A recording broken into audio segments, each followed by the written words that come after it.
嗱，如果話呢個牛角包啊，唔算話我哋平時食到好傳統嗰種喎，咁啊接落嚟咧，我就試下件雞扒啦。哇，超誇張！裏邊咧已經坐滿啦，跟住我邊咧竟然咁多人排隊喎。喂，大佬，今日係一個工作日嚟㗎，呢個咧就係我哋要嚟嘅書店啦。因為呢個鐘數咧睇埋去就真係話時話咧行到呢度先發現喎，原來咧喺麥當勞隔離呢度啊，以前咧咪仲有一間佐丹奴嘅，好似冇咗喎。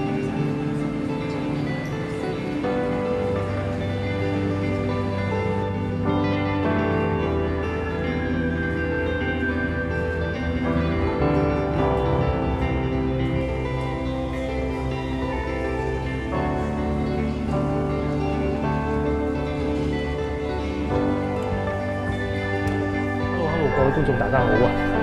今日因為落雨，我咧就一個人走咗嚟中華廣場呢度食嘢。呢個餐廳咧係一個港式茶餐廳啊，叫做百有茶室啊，我都唔係好記得。百有茶記。咁啊考下大家嘅咩嘢叫百有啊？咁啊我梗係知嘅。咁點解唔叫百冇叫百有咧嚇？咁得意嘅咧？到最後先開估。如果有知道嘅觀眾喺後台留言話俾我聽咧，講下我哋點咗啲乜嘢食咧？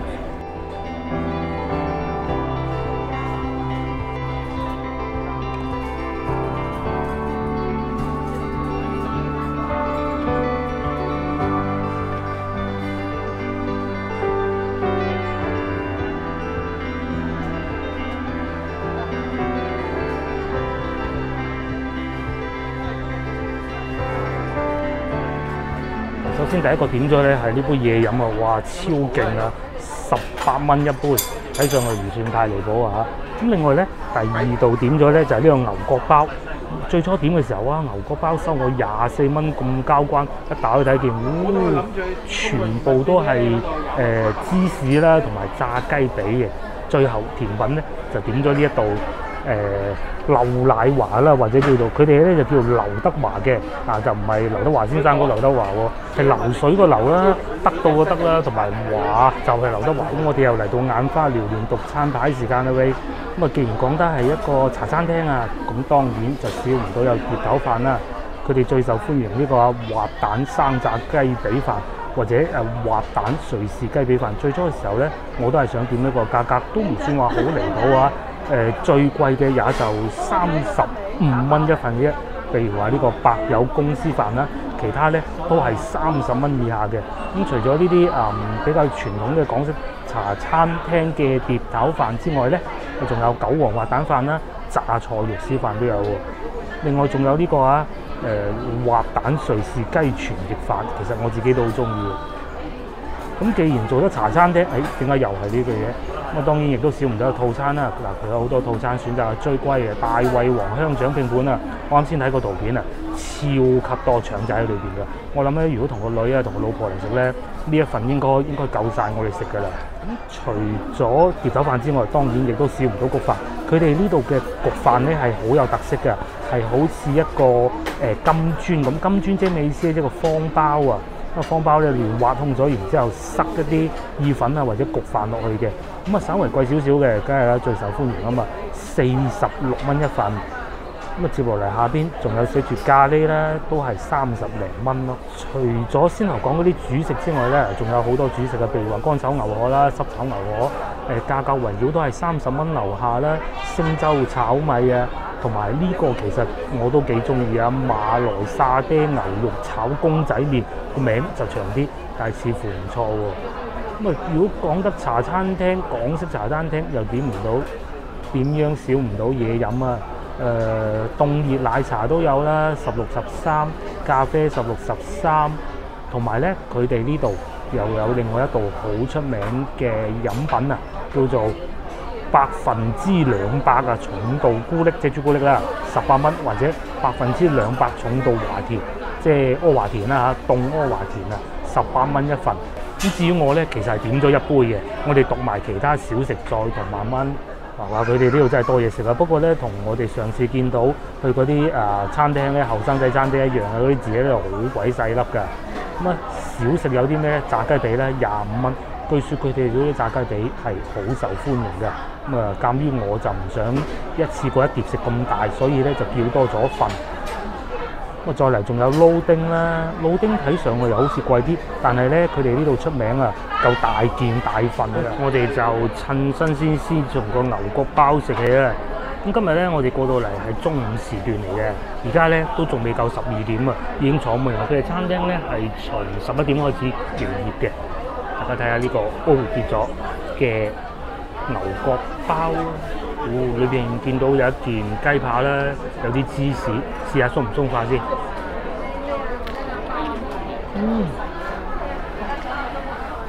呢件咧俾我咬咗一啖啦，哇，超級鬆化！因為我自己咧就係好中意食牛角包嘅，但係咁樣牛角包咧就真係第一次食啦。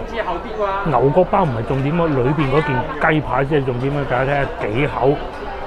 如果有睇過我影片嘅觀眾知道咧，我係好中意食雞扒嘅。有觀眾睇見啊，肯定覺得哇好 heavy 咁大件雞扒，咁大個牛角包，其實原來下邊咧都係有放一啲酸黃瓜啦、沙律醬啦，同埋青瓜嘅。不過我食牛角包咧，就平時都係食開嗰啲裏邊冇餡嘅，有餡咧真係第一次。嗱，如果話呢個牛角包啊，唔算話我哋平時食到好傳統嗰種喎，咁啊接落嚟咧，我就試下件雞扒啦。咁雞扒呢度上邊俾個芝士黐住咗啊，單獨試下呢件雞扒能唔能夠達到我嘅標準咧？咁睇上去咧，應該就係雪藏嘅，咁亦正常啦。嗱，我咧對於飲食咧就真係唔叻，但係咧極少量我就知道。其實通常幾多雞扒咧？通常都係雞髀肉嚟嘅，咁雞髀肉攞去煎有咩好處咧？雞髀夠肥啊嘛，咁啊暫時睇見咧都 OK 嘅，係應該係正常嘅雞髀肉咯。好嗱，單獨試過雞扒嘅味道啊，大家覺得係點啊？係啊，我覺得最大優點咧真係夠大嘅，呢個幾錢話20幾蚊喎呢個包，咁咧。但係同我食過嗰種現場啱煎出嚟嗰啲雞扒咧，好脆個皮嗰種感覺咧，仲有少少距離嚇，仲有少少距離。咁但係咧，勝在夠大嘅，同埋佢嘅調味都好，唔會太鹹。我好怕嗰啲雞扒咧，因為可能佢哋想放得太耐咧，有時候係會攞好多鹽㗎。醃嘅時候咧，可能醃咗好耐，但係佢冇，可能啲貨運轉得比較快啩。咁啊雞扒咧，我哋食住咁多先，試下杯嘢飲啦喂。嗱，先後嗰件雞扒俾我食咗啦，杯嘢未飲。喂，大家睇下呢個包咧焗得幾好喎！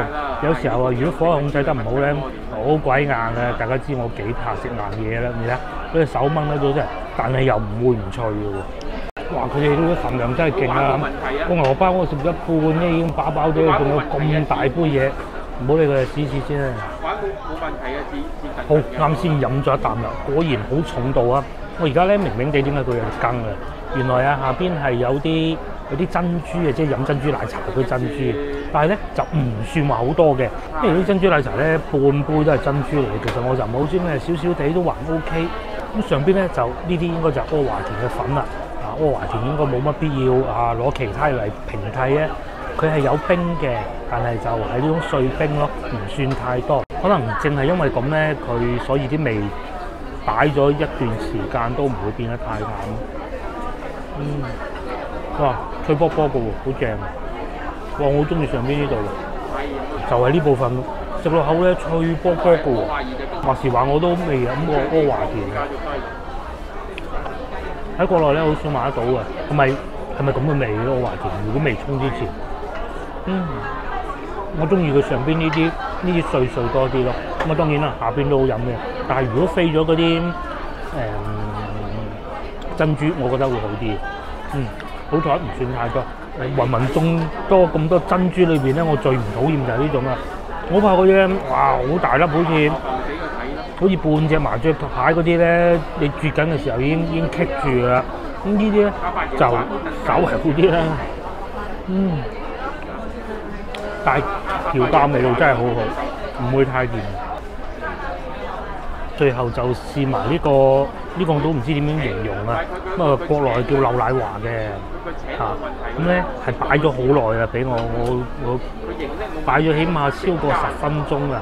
咁喺呢度咧，其實係會有一個好靚嘅效果嘅。上次我同老婆都試過㗎啦，但係就失敗咗咯。至於呢一個咧，俾我擺咗咁耐，睇怕都做唔到嗰種效果啦。姑且都試試啦嚇。幾冇問題，又唔識奸又唔識定係都冇夠即係。係咪好有儀式感咧？我飲啖呢啲攞入羹筆啊，真係搞笑！飲啖呢啲。唔算好甜嗰啲淡奶嚟嘅嚇，我試得出啦。哇！呢度咧，我原先點餐嘅時候咧，我擔心啊，死啦，會唔會太甜咧？我呢一把年紀仲食咁甜，掂唔掂喎？又調味又幾好喎。咁至於上邊呢啲咧，嗱我真係斷估㗎咋，我仲未食啊。大家覺得似係咩咧？會唔會又係阿華田裏邊嗰啲碎碎咧？但係好似硬咗咁嘅。應該係啦，應該係同一樣嘅質感嚟嘅。哦，所以正因為咁樣，阿華田嗰啲碎碎咧已經夠甜㗎啦。如果咧你嗰啲奶仲落啲甜落去咧，咁啊真係死得。其實應該唔係好似我而家咁食嘅，應該係會叉開佢，然之後咧將件多士鋥一個角出嚟，嗱大概呢個 size 到啦。然之後咧點啲呢啲奶醬，然之後咧成件抌落口，唔知我抌唔抌得到咧？試下。哇！我試過啦，果然非常之好啊！我哋上次咧咪去盤福路食過一次類似咁樣嘅一道算點心，算多士啦。咁當時覺得都 OK 㗎啦，但係諗唔到咧呢度更為精彩嘅。話說以前咧大家樂啊，仲有下午茶餐嘅時候咧，我成日會去大家樂食多士㗎。咁咧，但係佢哋咧就太甜啦，有時候咧會炸過火嘅，但係都好食。至於呢度咧，仲好過我以前食過嗰啲好味嘅多士啊！咁啊，甚至乎咧，我去過香港啊，我去過香港我都食過多士嘅。真係拍得絕，真係拍得絕。我講緊嘅係個多士啊，佢裏邊咧係有蛋漿㗎，即係唔係外表有蛋漿，係裏邊都有蛋漿嘅。嗱，就係呢一部分啦，俾我呢度散晒。咁啊，隱約見到咧，裏邊都係有蛋漿滲咗入去嘅。好，咁我哋就慢慢嘆。哇，嚟到呢個鐘數咧，12.3個字啊，4個字啊，餐廳咧全部坐滿人嘅，外邊已經要等位。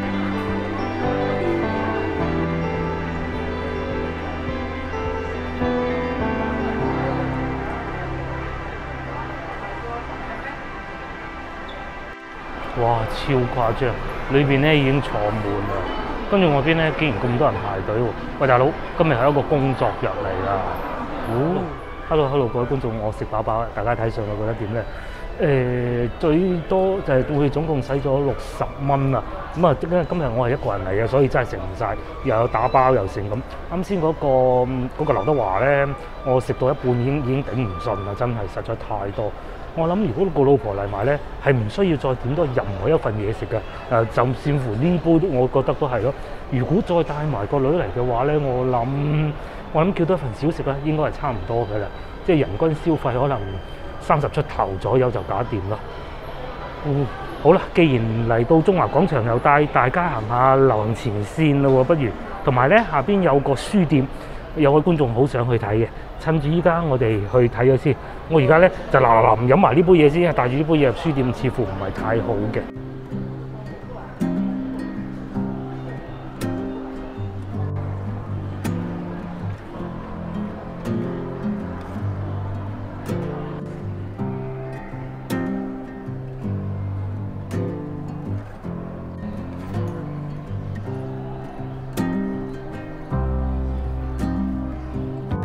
呢個咧就係我哋要嚟嘅書店啦，因為呢個鐘數咧睇埋去就真係唔係好多人啫。之前星期5星期6嚟嘅人會多啲嘅，咁佢哋呢度咧比較特別㗎，係有嘢飲嘅。哇！我見到我近期好中意嘅一個博主，都唔叫博主，其實佢係一個法學嘅教授嚟㗎。你睇呢個羅翔啊！佢好勁㗎，佢係一個披着講法律古仔嘅人，然之後咧教你一啲人生道理嘅。哇！呢個可以睇幾錢？45蚊。我啱先問過嗰個 sales 姐姐話解釋得非常詳細。佢話咧下邊呢兩本咧就學術啲嘅，呢本咧就生活啲嘅。譬如呢個佢嘅理論係簡單自由原則可能物極必反，幾好喎。買本平時揭下都好啊，好過打機啊！話説自從上次咧同個女睇過模型之後咧，我知道點樣拍書店啊，係啊，都唔係好麻煩嘅，揾下自己有咩識㗎啦。特別好似啱先見到嗰啲咁咧，我就識啦，起碼可以同大家講下咁啊。仲有呢本我都係幾中意，因為而家 Kindle 咧係好似話要撤離中國市場啊，咁所以咧會將啲目光慢慢轉翻到紙書上邊咯。呢個唔知大家中唔中意睇咧？但係反而隔離呢本咧，我就中意啦。其實香港咧譯名叫做《愛在瘟疫蔓延時》啊，咁啊國內又叫《霍亂時期的愛情》咧。我係有睇嗰啲電影嘅，嗰啲電影都幾勁嘅，係啊，唔知大家有冇睇過咧？相比起阿羅老師啊，真係叫羅老師啊，佢真係一個老師嚟嘅，我覺得佢嗰本會好啲啦。眾所周知，國內叫得老師嘅咧。都係真係唔係老師，我都試過俾人叫老師。我以前幫老細打工嘅時候，人哋對家叫我找數，佢就叫我畢老師，真係好笑啊！咁但係至於阿羅翔教授咧，就真係老師啦。呢度仲有好多蠟筆小新嘅公仔啦，呢個係死啦！我唔記得呢個公仔叫咩名添。再嚟旁邊咧，呢度就係佢哋嘅咖啡廳啦，幾好喎！買完本書喺度靜靜地飲嘢，裏邊環境幾好㗎。係咪得幾個客人嘅啫？咁我哋再睇下有啲咩書啦。嗱，有菜譜啦，國外嘅實用菜譜，啲菜譜啱我喎。我對於飲食咁鬼渣係咪應該買本翻去睇下咧？而家國內咧好多書店啊，佢哋都會將本書包好嘅。咁一方面就梗係保持清潔啦，但係咧好多打書釘嘅人咧，咁就冇咗機會啦，係咪？面前呢啲都係全部都係攞紙望好嘅。至於呢本呢，我就梗係唔係啦。如何讓愛你不傷人啊？另外咧，關於書啊，我仲有一個系列係好中意嘅。上次都唔記得講，係叫做大師鏡頭啊。我哋拍嘢咧係有時都會睇下，不過咧佢就真係深咗啲，因為佢真係教人拍緊電影嘅。即係，但係如果你裏邊提早1% 出嚟咧，都夠晒用嘅。唔知呢度有冇咧？佢哋系列好似有本新書出咗。哇！再嚟仲有呢本啊，擺喺屋企咧，係咪可以嗰啲牛鬼蛇神唔入嚟嘅咧？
好，扮完高雅啦書，我確實真係買咗一本嘅留翻去慢慢睇。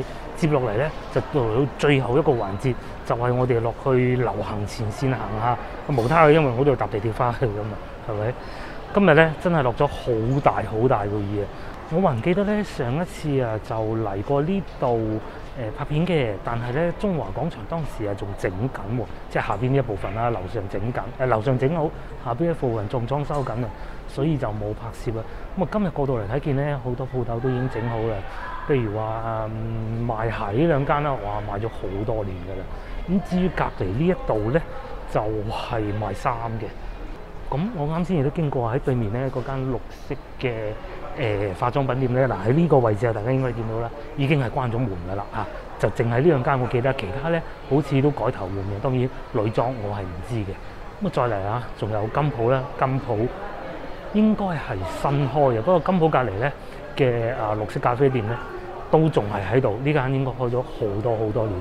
我記得應該喺我從中華廣場上班嘅時候咧，佢哋就已經喺度嘅啦。依家當然亦都係好熱鬧咯。喺呢度坐咧幾舒服㗎，係。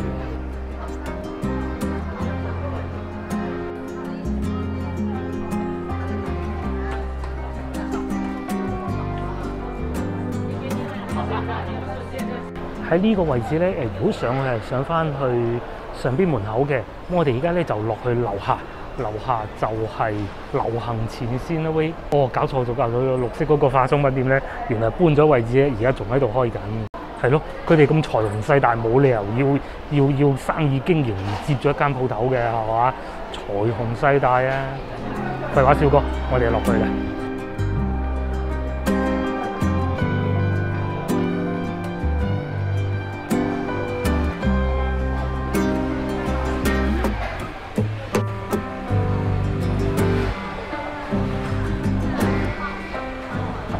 好，我哋終於落到嚟啦！等我回憶下先。我都有半年未嚟過啦。我記得以前咧呢個位置係賣手提電話嘅，我連個鋪頭名都記得添。不過人哋冇做，我都唔怕講啦嚇。叫白蘋果啊，係啊。哦，sorry， 喺後邊啊，原來白蘋果。呢度變咗賣呢啲煙仔咯。咁再嚟咧呢個牡丹樓嘅甜品店就仲喺度啦。我記得如果到夏天嘅時候咧，其實都幾熱鬧㗎。咁至於轉過嚟呢邊咧，佐丹奴隔離嗰個副牌啊，即係而家望緊呢個位置咧冇咗咯喎。咁當然啦，佐丹奴就梗係財雄勢大，就繼續喺度啦。咁行完呢一段咧，其實前邊就係爭鮮，即係6蚊碟壽司嗰啲啊。但係我啱先咧喺地鐵口嗰度啊，仲見到有另外一間新開嘅壽司店，又係一個日本公司做嘅。等陣我哋過去睇下，行到 ending 先。哇！呢個咩啊？西瓜。番石榴嚟做壽司，哇！真係少見喎。我仲有蝦啦，6蚊雞。哇！呢個鐘數咧，睇埋佢裏邊都幾多人㗎。我女好中意行落去。咁嚟到中間啊，窄呢部分咧，以前啊，我喺度翻嘅時候咧，行地鐵啊，通常我唔行路面㗎嘛，梗係行樓上㗎啦。行過呢度嘅時候咧，都係經常會行呢一條路啊，所以極為熟悉。咁呢度啲鋪頭咧已經換過幾輪，以前賣手提電話嘅。賣手提電話嗰啲配件啊，sorry， 即係好似呢啲手機膜咁嘅。咁但係到依家咧就變成係啱先賣嗰啲電子煙嗰啲啊。因為鑑於係電子煙，我費事俾咁多鏡頭佢啦。咁啊賣手提電話殼嘅咧就仲喺呢度嘅。繼續往前行喎，跟住呢個間條衫靚仔咧就落到嚟呢部分咧就好多賣衫㗎啦，同埋賣奶茶鋪頭啦。越嚟越多奶茶鋪㗎啦。嗱，譬如話呢個啦，茶百道啊。咁啊，前邊咧仲有一間，好似係都開咗有一段時間嘅呢個10蚊店啊，10蚊零食店，好唔好？我哋入去睇下咧。不如我哋入去睇下啦，睇下裏邊10蚊零食店有啲咩揀啊嗱。有呢個喎，咦，我老婆好中意嘅噃，好嘛？大家幾耐未食過10蚊雞？10蚊雞啊，買一餅翻去都好喎。咁仲有啲咩咧？仲有一啲薯條啦，係啊，但係好似寫卡路 B， 但係我未見過嘅咧。我再嚟一啲化妝品啦，同埋呢邊係有啲竟然有玩具賣添，10蚊喎。好，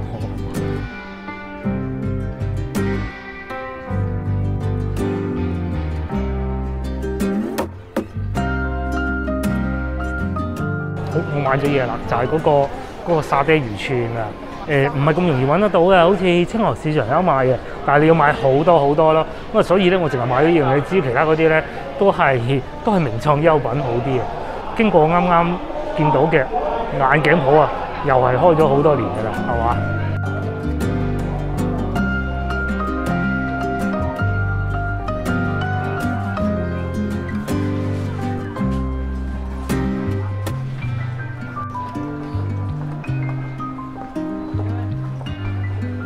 話時話咧，行到呢度先發現喎，原來咧喺麥當勞隔離呢度啊，以前咧咪仲有一間佐丹奴嘅，好似冇咗喎，同埋嗰個紅色啊名創優品都冇賣喎。咁啊當然啦，麥當勞係仲喺度嘅，唔知大家有冇經歷過一段咧麥當勞關咗門唔開嗰段時間啊？因為上邊地陷啊，但係當然呢個係好耐之前嘅事嚟㗎啦，依家就梗係一如以往咁熱鬧啦。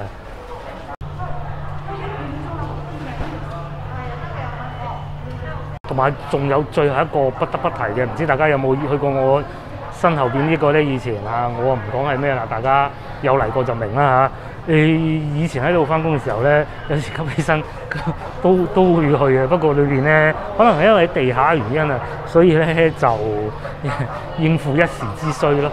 好，嚟到影片嘅最後咧，呢個就係剛才我所講過嗰個壽司店啊。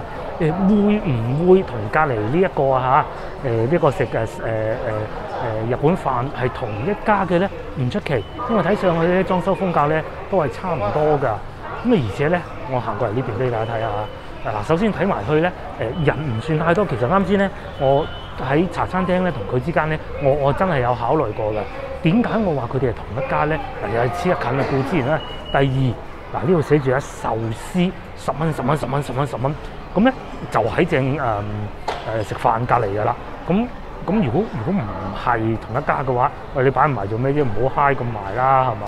所以其實我有理由相信咧，佢哋係同一家嘅。譬如呢啲都係10蚊喎，係咪好過去爭鮮壽司咧？我暫時睇圖片覺得係好過嘅。加州卷咧，費城卷，話有費城卷嘅咩？真係第一次聽喎。好，咁好啦，今日趁住落雨我哋就嚟中華廣場輕輕玩過啦。咁我哋都係時候要翻去剪片啦。好啦，各位觀眾，約定大家下集見啦，拜拜。